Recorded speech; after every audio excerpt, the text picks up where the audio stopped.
how to mute a video on your phone. Hey everyone, welcome back to Tech Talks. Today I'm going to share how we can mute our video in our phone. We are using an external app in order to mute the video. Make sure to download CapCut from your Play Store or App Store. Now open the app and wait for the app to load this home screen.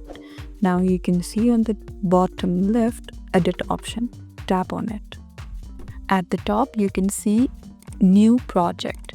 Tap on it. Now you can access your gallery and choose the video that you want to mute the audio off. And then tap add.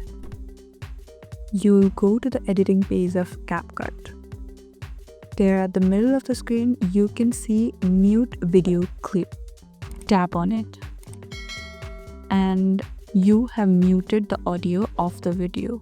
You can see on the top right an export button. Tap on it to export the video to your phone. After a few seconds, the video will be exported and downloaded on your phone. That's it. That is how we mute our video in our mobile phone. If you like this video, don't forget to give it a big thumbs up and subscribe our channel for more tech content.